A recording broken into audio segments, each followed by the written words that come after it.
حضرت یوسف نبی اور زلیخا کی موت کا دردناک واقعہ۔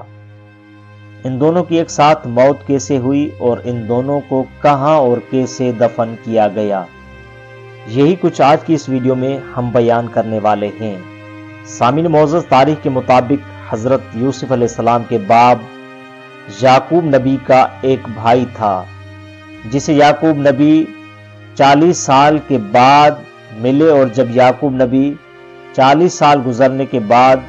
اس بھائی سے ملے تو اللہ تبارک و تعالیٰ نے اسرائیل کو حکم دیا کہ ان دونوں بھائیوں کی ایک ساتھ روح قبض کرے۔ بس ملک الموت نے اللہ تبارک و تعالیٰ کے حکم کے مطابق ان دونوں بھائیوں کی ایک ساتھ روح قبض کی، اور اسی طرح ان دونوں بھائیوں کی ایک ساتھ موت واقع ہوئی۔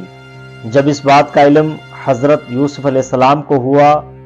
تو حضرت یوسف علیہ السلام کو اس بات کا بہت صدمہ ہوا۔ حضرت یوسف علیہ السلام نے اپنے سر سے تاج اتار کر زمین پر پھینک دیا اور برہنہ سر بغیر نالین کے اپنے لشکر کے ساتھ دوڑتے دوڑتے اپنے باپ اور اپنے چچا کی لاش پر آ پہنچے۔ اس کے بعد حضرت یوسف نبی کے حکم کے مطابق ان دونوں بھائیوں کو بیت المقدس میں دفن کر دیا گیا۔ بس اس کے بعد حضرت یوسف نبی اپنے چچا اور اپنے باپ کی فراق میں بہت گریہ فرمایا کرتے تھے۔ رات کے وقت میں حضرت یوسف نبی دریائے نیل کے کنارے آ کر اللہ تبارک و تعالیٰ کی عبادت کے ساتھ ساتھ یہ دعا مانگا کرتے تھے کہ پروردگارہ، تو نے ہی مجھے اپنے بھائیوں کے ظلم اور مصر کی زندان سے نجات عطا فرمائی، اور تو نے ہی مجھے نبوت اور رسالت کا لباس پہنایا، اور تو نے ہی مجھے علم اور حکمت عطا فرمائی۔ بس پروردگارہ،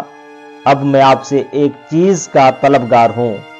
کہ پروردگارہ، اب مجھے اس دنیا سے نجات عطا فرما اور مجھے اپنے آباء و اجداد کے ساتھ ملا دے۔ بس اسی طرح حضرت یوسف نبی اپنے پروردگار سے دعا مانگا کرتے تھے کہ ایک رات حضرت یوسف نبی نے اپنے باپ یعقوب اور اپنے جد اسحاق علیہ السلام کو خواب میں دیکھا کہ جنہوں نے آ کر حضرت یوسف نبی کو یہ بشارت دی کہ 3 دن کے بعد آپ ہم سے ملنے والے ہیں اور اب ہماری جدائی ختم ہونے والی ہے۔ بس 3 دن گزرنے کے بعد حضرت یوسف علیہ السلام کی موت واقع ہوئی، اور جب اس بات کا علم زلیخا کو ہوا تو زلیخا دوڑتی دوڑتی حضرت یوسف علیہ السلام کی لاش پر آ پہنچی۔ جب زلیخا نے حضرت یوسف علیہ السلام کی لاش کو دیکھا تو بے ہوش ہو گئی، اور تاریخ کے مطابق 3 دن زلیخا بے ہوش رہی۔ جب 3 دن کے بعد زلیخا ہوش میں آئی تو زلیخا کو بتایا گیا کہ یوسف نبی اپنے باپ اور اپنے چچا کی موت کے بعد یہ دعا مانگا کرتے تھے کہ پروردگار، اب مجھے دنیا سے نجات عطا فرما اور مجھے اپنے آباء و اجداد کے ساتھ ملا دے۔ بس یہی دعا زلیخا نے مانگی کہ پروردگارہ، اب مجھے دنیا سے نجات عطا فرما اور اب مجھے یوسف کے ساتھ ملا دے۔ بس زلیخا کی دعا قبول ہوئی، اور اسرائیل نے اللہ تبارک و تعالیٰ کے حکم کے مطابق اسی جگہ پر زلیخا کی روح قبض کی۔ اسی طرح یوسف نبی اور زلیخا کی موت واقع ہوئی۔ بس یوسف نبی اور زلیخا کی موت کے بعد مصر میں یہ اختلاف پیدا ہوا کہ ہر شخص چاہتا تھا